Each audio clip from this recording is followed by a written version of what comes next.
Inside of me are two wolves as I play through Death Stranding 2 on the beach.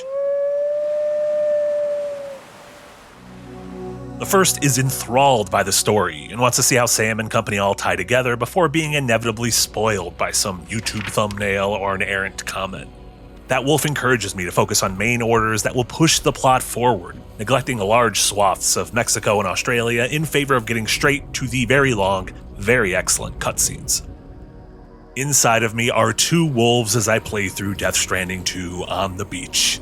The second just spent several hours ferrying supplies back and forth in order to build a highway along the western edge of the continent, reconnecting a monorail line, helping out some strangers in need, and just overall making the journey easier for those who come after. You might say you're a bit, wee-woo there. That wolf is also apparently a herbivore because he also takes time to stop and rescue any wild animal he comes across and deliver it to an animal sanctuary staffed by members of the band Churches, which sounds like a fever dream but is actually just pretty par for the course for a Hideo Kojima game. Thanks as always for pitching in. As much as I have let that first wolf take the wheel in the past, it's the second one that I'm listening to this time around as I slowly make my way through Death Stranding 2, and for me, that is the perfect way to experience this incredible game. To give you some context, I've put about 30 hours into Death Stranding 2 since its release, and I am currently on episode 7. That number would be much higher, but I had a vacation planned and opted against bringing my PlayStation Portal with me to pull out while hiking in Zion National Park, as tempting as that may have been. But whenever I'm away from this game, my mind continually drifts back to the countless moments that have left an impression on me. The technical marvels, surprise story reveals, much appreciated quality of life gameplay tweaks, tense combat encounters, quirky character moments, and serene sights of beauty, all laid out like constellations across the Australian night sky. This was not how I initially played the first Death Stranding. When it dropped in November of 2019, I devoured it over the course of a long weekend, focusing on the story and leaving the altruistic multiplayer components to the next Sam in line. And while there's no wrong way to play a game, I have to say that I am gaining a much deeper satisfaction in taking my time to fully live in this world and make it feel like my own.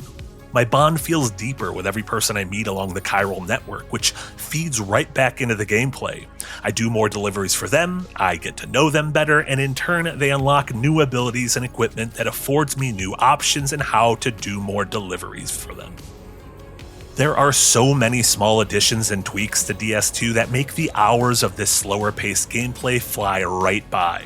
Stuff like vehicles that are far less finicky to drive than before, a skill tree that allows you to hone in on the kind of porter you want to be, and an absolute bevy of new stealth and combat tools that make infiltrating a brigand base feel like a spiritual successor to Metal Gear Solid 5: The Phantom Pain.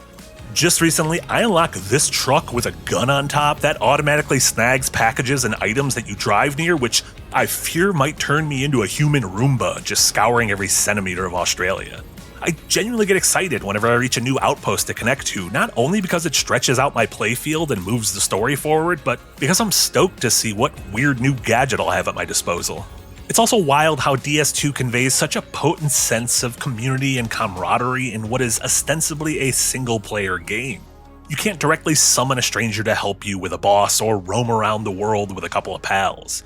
But the signs of all the other players scattered across the landscape make it feel like a collaborative art project.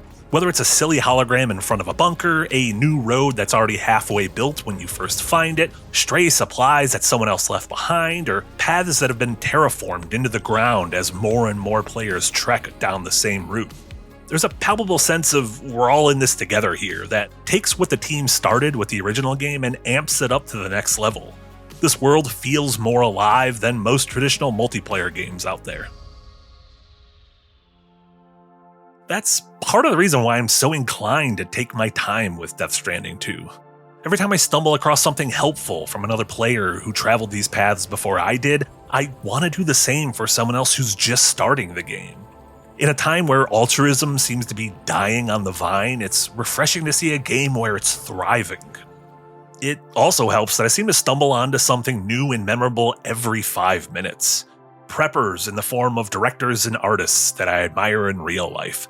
Dreamlike views that make me wonder what kind of technical wizardries going on under the hood of my PS5. Combat scenarios that are treated like a form of player expression on a blank canvas, and set pieces where traditional descriptions just cannot do them justice.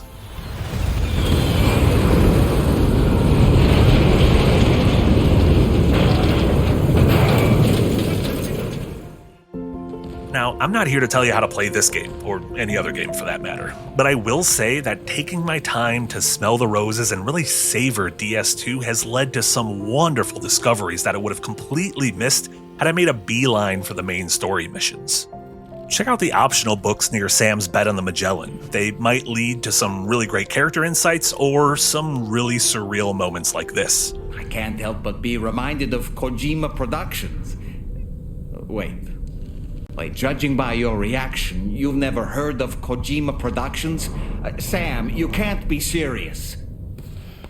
If you like the equipment you got when you first met a new prepper, think about continuing to deliver it for them and seeing what the upgraded versions of that might look like. If you stumble upon a great view, take a second to really savor it. And if you see a wombat on the side of the road, maybe take the time to bring it back to the animal sanctuary. I honestly do not know yet if that last one has any intrinsic rewards, but it feels like the right thing to do, and in both Death Stranding 2 and life in general, isn't that enough?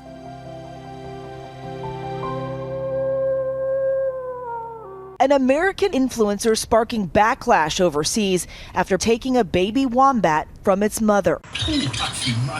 Wow, just